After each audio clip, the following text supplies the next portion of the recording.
Sa dami ng mga naririnig nyo, as of the moment, patanong siguro kayo sa sarili nyo kung is it worth it? Kasi maraming nagtanong nung previous vlog namin na na-starting sa healthcare dito na 100% free. Today guys, we'll give you 5 facts about NHS.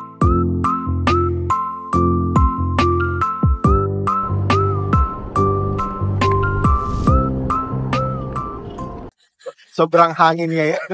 Sobrang hangin. Lalapat tayo.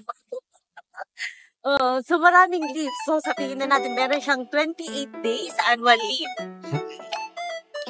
Pag ng annual leave, meron pa yung tinatawag dito ng mga bank holidays. Yung bank holidays is nagre-range yan. I think nasa 10 bank holidays per year dito. Bank holiday is parang public holiday natin dyan sa And aside sa mga bank holidays and annual leaves, meron din tayong mga special leaves na tinatawag dito. Special leave. Gano'n ba ka-special? Halimbawa, birthday mo. Sabi ko, birthday mo, special na araw yun. So, meron ka... Ang leave yan. Special leave, birthday leave.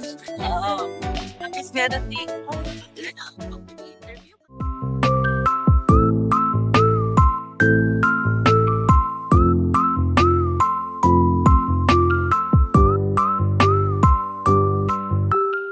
O sige, tapos kung halimbawa, if you're going for an interview, tapos may duty ka, so, anong ibibigay? Interview leave. And then, halimbawa, may family ka dito. Let's say, for example, papasok yung anak mo, walang maghahatid, walang magsusundo. So, tapos, hindi ka nakapag-lunch, pwede yung tumawag at mag-request ng carers leave. Pero hindi ko sure kung under NHS lang to ha. But hindi ko sure kasi mga yung ibang public sectors or mga private, marami din talaga silang leave. Tapos if you're going to see a dentist, a GP, ganyan, di ba?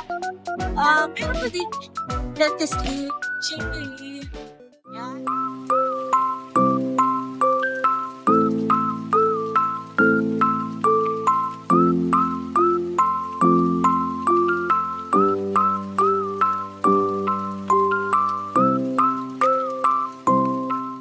%100% free. 'Di ba? Parang hindi ko talaga siya ma-imagine na from siguro kahit yung blood sugar check, pati lahat. Yung heart transplant. Hindi.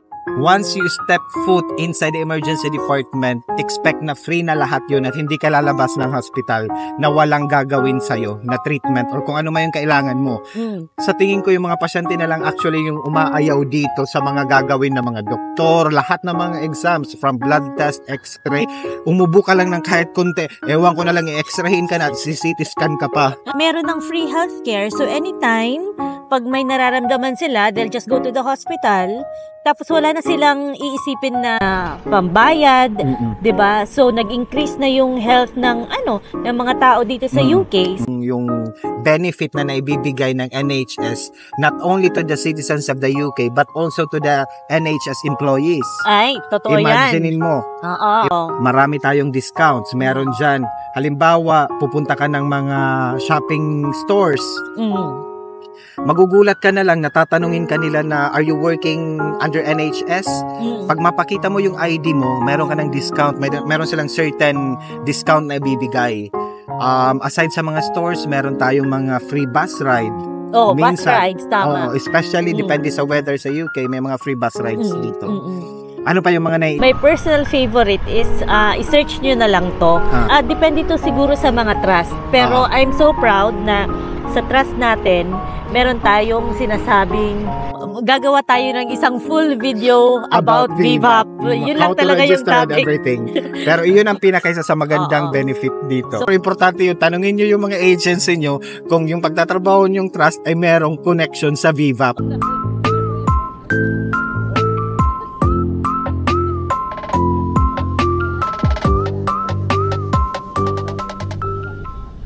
So another fact about the NHS is it's actually inclusive and they make sure na merong equality and diversity.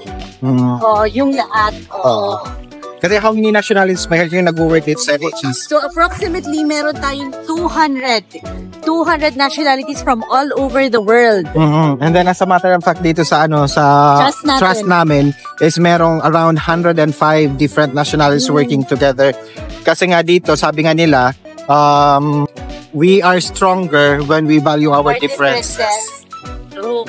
And you know, everyone counts, regardless if you're a woman, if you are a part of the LGBTQ. You are part of the minority group. Yung tawag nila dito is PAMI. Yung regardless of if there's a with disability, parang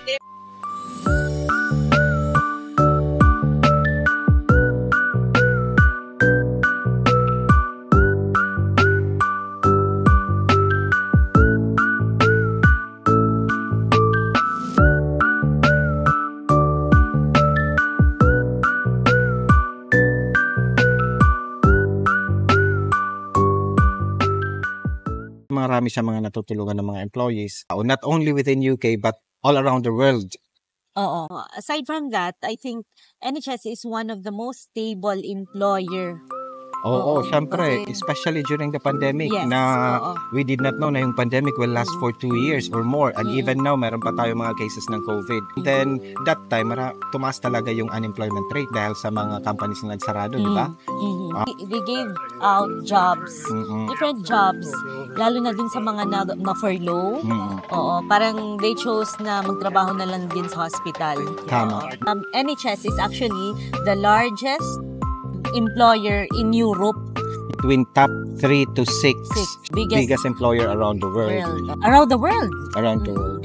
So, I'm still grateful because as an overseas nurse, Mm-mm. ito yung naging ticket natin to come over here. Mm.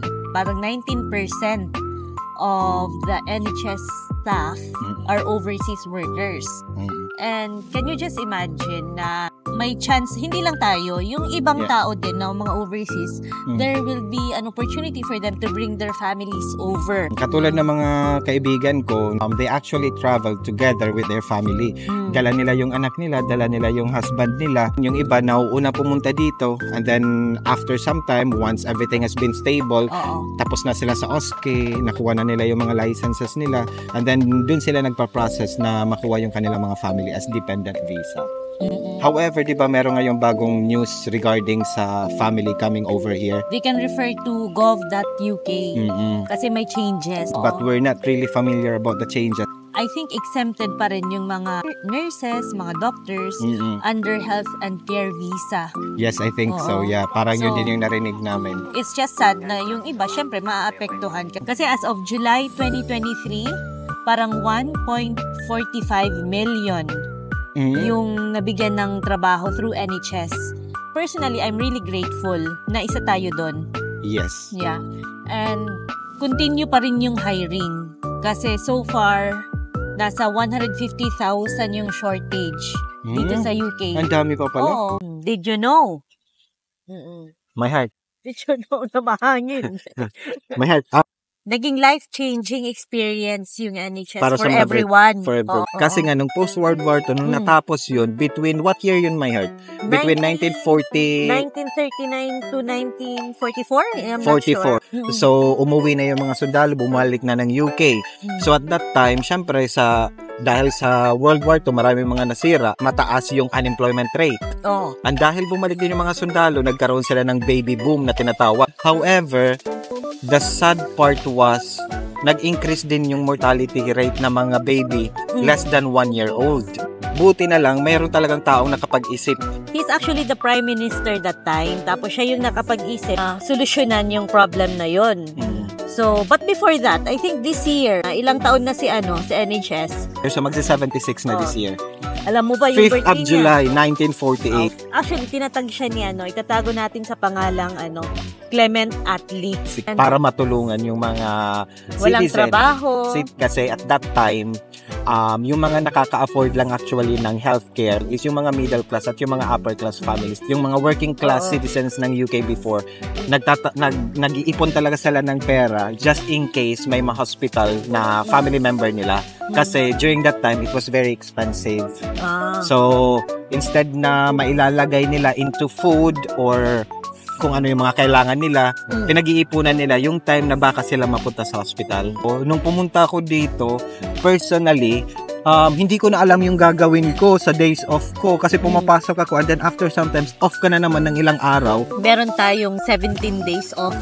Imagine Diba? mo, meron tayong 12-hour shift, meron tinatawag na long night shift, ding mga short shifts, like early, 8 hours, and then late shift. And then within a week, dapat nagtototal ka lang ng 37.5 hours. Kung maglo-long day ka or magna-night ka, you will only have 3 days shift per week. 2 to 3 days. 2 to 3 days per week. So that's 13 days per month. 13 days per month, which means you will have 17 Days days off. off. Super Ito, life-changing. Super life-changing talaga kasi nung first time